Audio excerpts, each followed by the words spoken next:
ජේසුපීටයි ජීවිතේ බැරිම තැනක් එනවා. මනුෂ්‍ය මට්ටමින් අස්සරණම බින්දුවටම වැටෙන තැනක් එනවාමයි. සමහරක් අවස්ථාවල් එනවා කවුරුත්ම නැති වතුර බින්දුවක් කටට ගණ්ඩ ළඟ කවුරුත් නැති අවස්ථාවල් එනවා. ඉතින් ඒක ඔබටද මටද කියලා වචන ගත කරන්නට බැහැ. සති 3ක් ඇඳේ ඉඳලා හැමතැනම ලංකාවේ ලෝකයේ හැමතැනම මොනවද? සාගත, වසංගත, වෛරස්, ලංකාවේ නම් ඩෙන්ගු, එතකොට ඉන්ෆ්ලුවෙන්සා, ඇස්සමාරු, මරාන්තික කැස්සක්, වෛරසයක් මේ මුළු ලංකාව පුරාම දුවනවා. ඒක බෝ වෙනවා.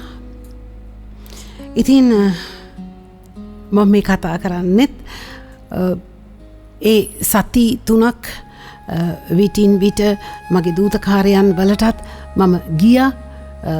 සමහරක් අය මට බැන්න මේ මොකද මේ වෛද්‍යවරු කියලා තියනව නේද පැත්තකට වෙලා විවේක ගන්න කියලා. මේ ඇයි මේ ෆ්‍රැන්සිස් කම්මා? මම හිතන්නේ ඒක තමයි ජීවනය. ඔබවහන්සේ ජුවම්තුමාගේ සුවිශේෂයේ අපිට මතක් කරනවා මොකක්ද? මා පැමිණියේ ඔවුන් හට ජීවනය ලැබෙන පිණිසය. එය සපුරාම ලැබෙන පිණිසය. ජීවනය කියන්නේ ෆාමසි එකේ තියෙන ජීවනේ නෙවෙයි. ෆාමසි එකේ තියෙන සමහර බෙහෙත් ද්‍රව්‍ය වලින් ඇඟට ශක්තිය එනවා. අපි දන්නවා සේලයින් ගහපුවම ඇඟට අමුතුම පණක් එනවා. කණ්ඩ ඕනත් නැහැ. මේ වෛරස් එකේදී නැත්නම් මේ ඩෙන්ගු වලදී කණ්ඩ බෑ. ප්‍රියක් නැහැ. එතකොට මට ඇත්තටම මතක් වුණා උන්වහන්සේ පරීක්ෂා 3 පළවෙනි එකේදී කියනවා මනුෂ්‍යයා කෑමෙන් පමණක් ජීවත් නොවේ. ඒ අත්දකින්නට මට ඩෙන්ගු හැදුනා මීට අවුරුදු 15කට ඉස්සරි. එතකොටත් ඇත්තටම වචනයක්වත් කතා කරන්න බෑ. ඇස් දෙක අරින්න බෑ. මෙතනදී වචනයක්වත් කතා කරන්න බෑ. කැස්ස එනවා. මගේ අභ්‍යන්තරයේ පෙනහළු දෙකක් තියෙනවා කියලා මම වැඩියෙන් අඳුනගත්තේ මේ වෛරස් අත්දැකීම තුළ. මගේ ඇතුලේ අවයව එකින් එක මේ හෘදය වස්තුව මේ බඩවැල් මේ මහ බඩවැල් ඒ ආමාශය මේ පෙනහළු මේ ඔක්කොම ඇතුලේ තියෙන අවයව රිදීම් තුල රිදෙන අත්දැකීම තුල මා අද්දුටුවේ එකම එක දෙයයි. උන්වහන්සේගේ ජීවනය. මා පැමිණි ඔවුන්හට ජීවනය ලැබෙන පිණිසය සපුරාම එය ලැබෙන පිණිසය. ජීවනය ඉහලින් එන බලයක්. ජේසුනී කියාගෙන යන්න තියෙන බලයක්. ශුද්ධාත්මයන්නී කියාගෙන යන්න තියෙන බලයක්.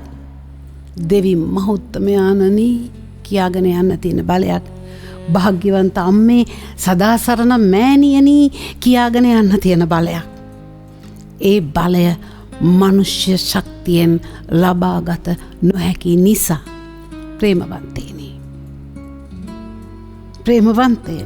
ඔවුන් වහන්සේ තුළ හැසිරෙන්නට ජීවත් වෙන්නට පවතින්නට ඉටා ගනිමු. නැත්තම් වෛරසේදීත් පිළිකාවේදීත් ඩෙන්ගුවලදීත් අපි හැම වෙලාවෙම මේ අපට ලැබෙන පීඩාවල් අපි විඳින්නේ කලකිරීමෙන් එපාවීමෙන්. අනේ ජේසුනි මේ කාලකන්නි මේ ලෙඩෙන් මාව ගලවන්න. නැහැ, මේ කාලකන්නි ලෙඩ නෙවෙයි. මේ රෝගී තත්ත්වයන් තුල ඔවුන් වහන්සේ අපගේ හදවත් ඔවුන් වහන්සේ වෙතටම ඔසවනු ලබනවා. ඒටයි අපට අවශ්‍ය වෙන්නේ උන්වහන්සේගේ අත මගේ අතින් අල්ලගන්න ඉඩ දෙන්න. එවිට මහා නුනවත්වා කැස්ස එනකොට මම සිංක් එක බදාගෙන ජේසුනී හුස්ම ගන්න බලය දෙන්න. නැත්තං හුස්ම ටික ගන්න ඒක ඔබේ සැලැස්ම නම් එසේම සිදුවේවා කියන්න හයියක් බලයක් ස්තුතියි කියන්න බලයක් ඔබට මට ලැබෙනවාමයි. ඒ නිසාම උන්වහන්සේ කියනවා මා පැමිණියේ ඔවුන්හට ජීවනය ලැබෙන පිණිසය. එය සපුරාම ලැබෙන පිණිසය. සපුරාම අපි ලබා ගනිමු. ජෙස් වේදයි.